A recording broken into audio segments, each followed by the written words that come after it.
Halo sobat, assalamualaikum warahmatullahi wabarakatuh. Sahabat semuanya dari Sabang sampai Merauke. Mengenai fenomena perhabiban yang sampai hari ini dan berlangsung sudah cukup lama, ini justru semakin runyam teman-teman ya. Semakin runyam dan bahkan seperti kita lihat ya di media sosial itu, yang terbaru ini aksi persekusi ya. Mungkin lebih dari itu ya, karena memang aksi kriminal, karena memang udah ada perusakan mobil. Kemudian ada juga salah satu anggota Banser yang bonyok. Sangat sedih teman-teman ya. Sedih melihat fenomena hari ini dan tidak tahu sampai kapan akan selesai dan berakhir teman-teman ya. Jadi polemik nasab Pak Alwi ini dampaknya seperti ini teman-teman ya.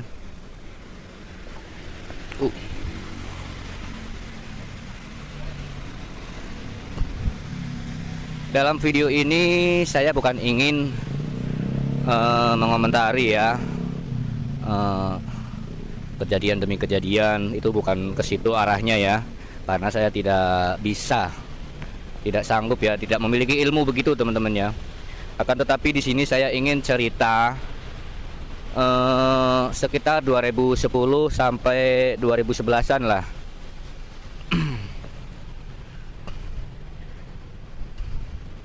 Jadi pada tahun itu saya sendiri juga seorang pecinta Habib teman-teman. Saya berasal dari Purworejo dan pada tahun itu belum seperti ini keadaannya ya. Jadi berbeda ya waktu dulu ya, waktu zaman itu ya, masih seger lah.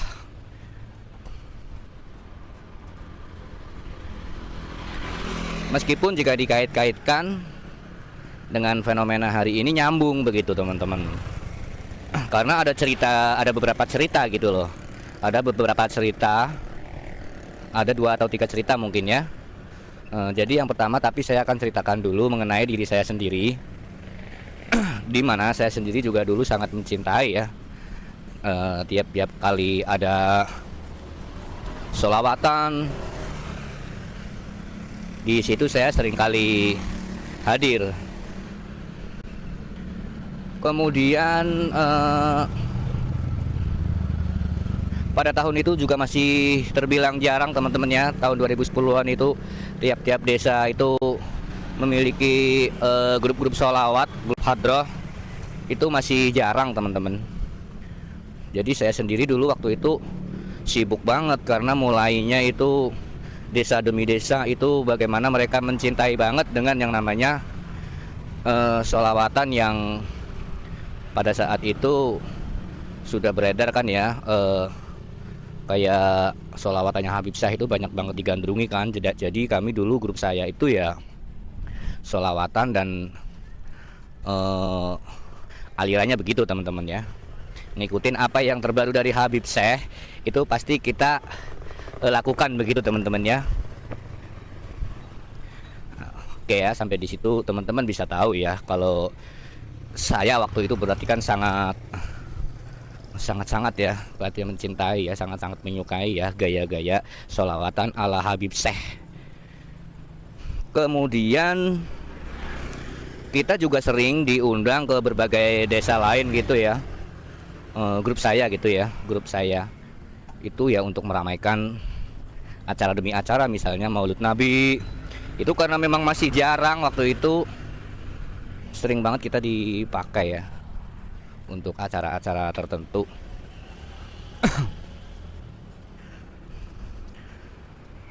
Kemudian hari demi hari dan semakin lama itu ya sampai akhirnya saya sendiri tidak aktif lagi ya, karena saya merantau. Kemudian tidak lagi aktif kumpul-kumpul ya.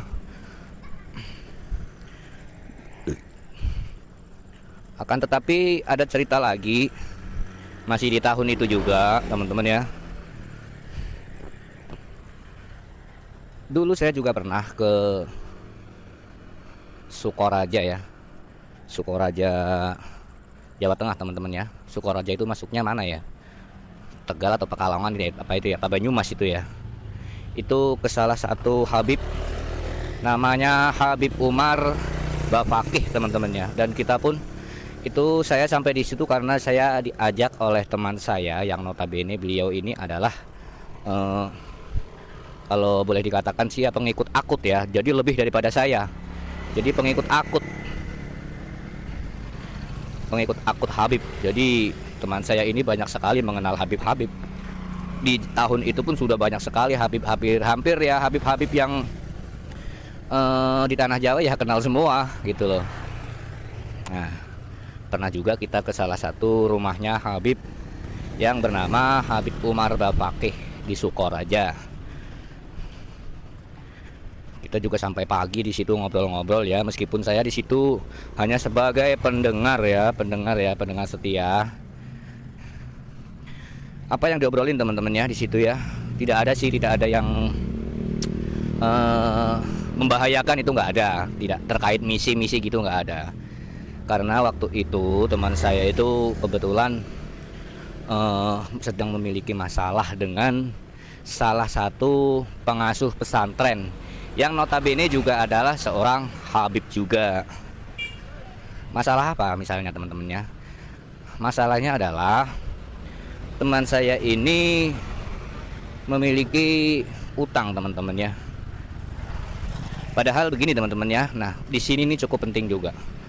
Karena jika dikaitkan pada fenomena hari ini nyambung. Diduga teman saya ini yang notabene juga sudah menjadi seorang pengurus ya di pesantren yang diasuh oleh Habib ini, dan pengurus yang aktif banget teman-teman ya. Nah, pada satu ketika itu ya geger lah namanya di kampung teman-teman kan. Geger karena diketahui bahwa teman saya ini dituntut harus membayar sejumlah uang dengan jumlah yang tidak kecil teman-teman ya, sekitar 50 juta lebih teman-teman ya. Dan begitu yang beredar di kampung. Itu dikarenakan katanya teman saya ini memiliki hutang dengan pesantren tersebut ya. Ya pesantren tempat dia ini sebetulnya. Tidak tahu bagaimana ceritanya, seorang santri yang notabene juga seorang pengurus yang aktif mewakili pesantren tersebut ke sana kemari, tiba-tiba saja pada suatu ketika diledakkan ya, di publik ya ibarat kata gitu kan, sampai semua orang tahu bahwa dia itu memiliki hutang 50 juta lebih teman-teman ya. Dan dibayarlah itu hutang itu dengan menjual tanah teman-teman ya. Tidak main-main teman-teman, menjual tanah.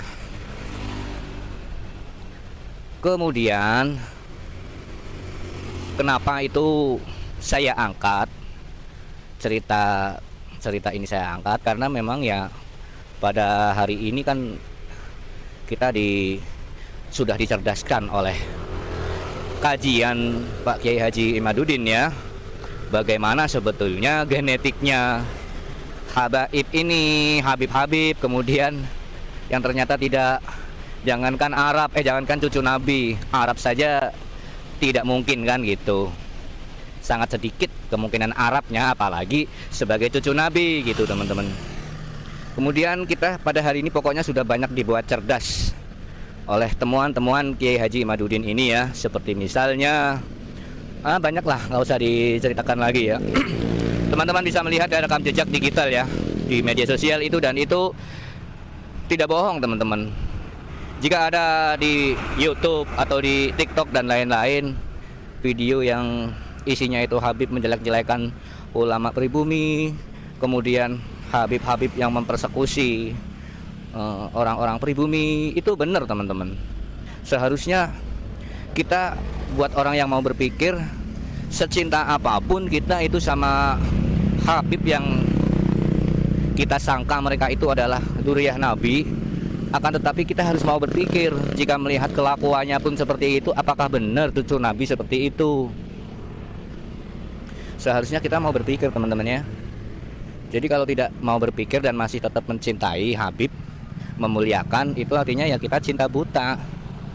cinta buta, tidak peduli orang itu jahat atau baik, kita sudah terlanjur mencintainya dan tidak mau berpindah gitu loh. Artinya kita cinta buta, teman-teman. Nah, di situ ya. Oke, kembali lagi kita ke masalah hutang tadi ya, teman-teman ya, hutang temen ya.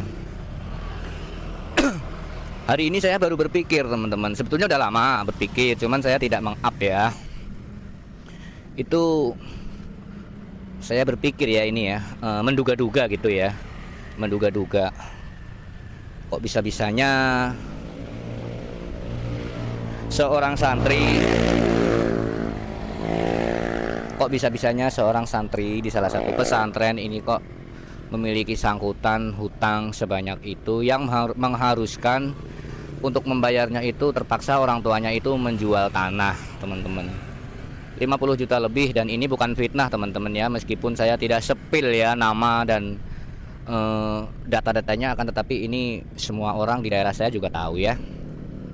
Yang menjadi bahan itu kenapa saya up, karena saya juga baru sadar ternyata memang begitu ya. Rasa heran saya itu terjawab, kenapa seorang santri kok bisa memiliki hutang sebanyak itu dan mengganti, dan hutangnya itu di pesantren itu sendiri, teman-teman. Ya akhirnya terjawab sekarang kan. Ternyata bagaimana biadabnya sebetulnya Habib-Habib ini. Begitu, teman-teman ya. Pantas saja teman saya ini sampai memiliki urusan yang begitu berat kepada salah satu pesantren yang diasuh oleh Habib. Kemudian berkenaan dengan bagaimana sikap pribumi, teman-teman ya. Contoh soal misalnya saya sendiri. Jujur, teman-teman ya, mungkin banyak orang seperti saya ya, yang membenarkan dan menerima kajian Pak Kiai Haji Madudin ini, akan tetapi kami tetap berdiam diri. Nah, ini sebetulnya bukan tanpa alasan, teman-teman ya, bukan tanpa alasan.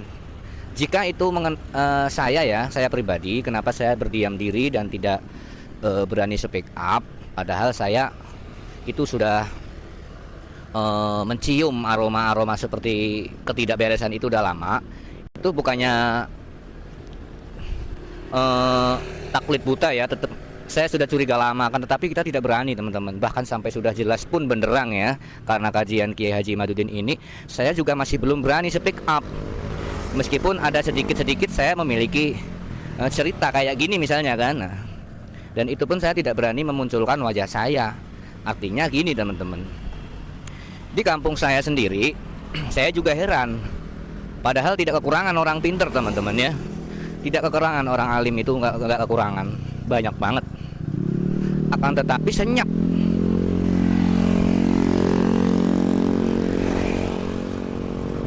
Akan tetapi masih senyap, teman-teman. Untuk masalah speak up terhadap fenomena ini masih senyap. Dan itu membuat saya heran juga, akan tetapi saya paham gitu ya. Salah satunya begini, teman-teman ya. Karena sudah berlangsung lamanya orang pribumi ini ibaratnya terlibat dengan segala hal dengan yang namanya Habib ini ya. Artinya hari ini banyak yang bingung. Terlibat itu gimana misalnya, teman-teman? Misalnya saja sudah terlanjur memondokkan anaknya di tempat tersebut, di tempat Habib, dan sudah berlangsung dari bertahun-tahun, otomatis kan sudah terjalin hubungan dan sudah terdoktrin ya. Kemudian belum lagi yang misalnya ada keterlibatan, misalnya saja nih, jujur saja nih, beruntungnya nih dulu ya, adik saya itu sebetulnya dulu itu mau dipondokkan di salah satu pesantren di daerah, pokoknya dekat Jakarta ini, teman-teman ya, secara gratis di pesantren yang diasuh oleh Habib juga, dan besar pesantrennya itu.